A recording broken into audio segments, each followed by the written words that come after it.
I'm going to go through today is I've got a data set here on Kaggle, which is a free open data source website.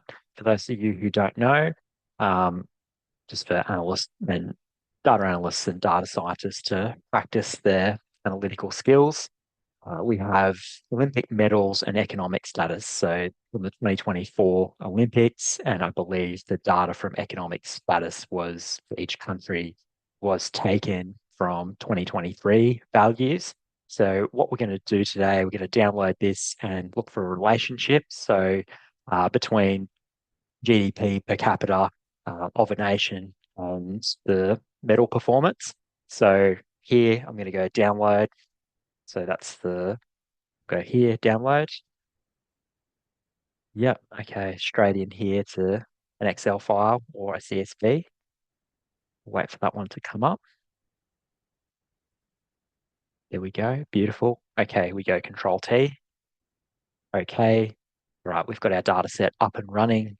So straight away now I want to look at the total number of medals and I want to look at the nation's GDP and the two variables that I want to look at here in this data set. So I hit Control, hold Control, hit the next column so I can select both at the same time. I'm going to go here now to, I know what chart I want, so I don't need to go recommend. I'm looking for a scatter plot. So I bring up the scatter plot, metals here.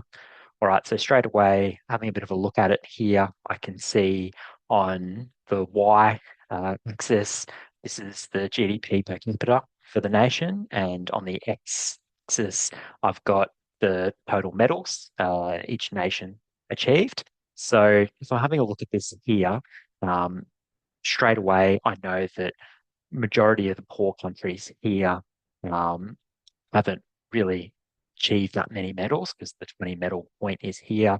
And these are countries with 20,000, less than 20,000 as GDP per capita. So poorer countries there haven't really achieved as much. However, we have countries here that are a lot wealthier that um, have a higher GDP per capita than even the United States over here. And they have sort of only hit sort of 8 medals there accordingly. Okay, so here, these guys here have only got one. So straight away, we know that the correlation between GDP per capita versus total medals will be quite weak. Now, to check this, we would look at the R squared value. So to do this, we would go down here to trend line. I go more options.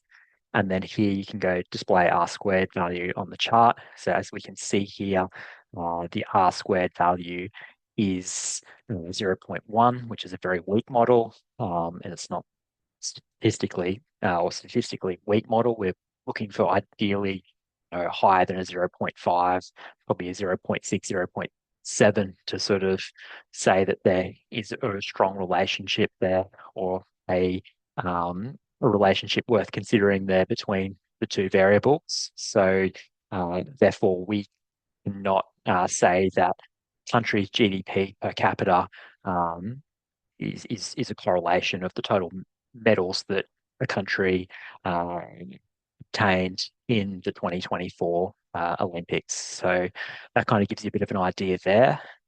So last thing I just want to point out just quickly, it's pretty cool.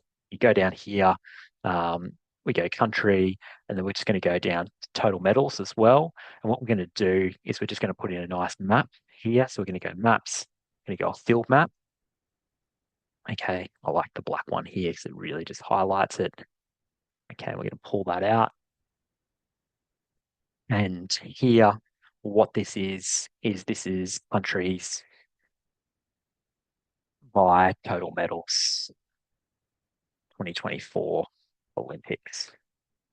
Okay, so you can see here on the scale, the darker blue color is the countries that performed really well in terms of the total medals at the Olympics in 2024, and the lighter blue is the countries that didn't quite get as many medals at the Olympics. So one, if it's a really light blue, it's 1 to maybe 5. If it's really dark, then it's going to be closer to that 100 mark. Which is our upper scale point here. As we can see here, Russia didn't participate. A lot of these African countries here that are in civil war, there wasn't there wasn't any medals sort of within those nations based on the data set. Um, and then we sort of just have a bit of a look around here. India got 6, Australia got 53, which is a really good effort. 20 for Brazil. New Zealand did pretty well for a small country, 20. So it's a good little way just to sort of break it down and a little bit of fun at the same time. Thanks for listening in today, guys, and I will see you in the next video. Cheers.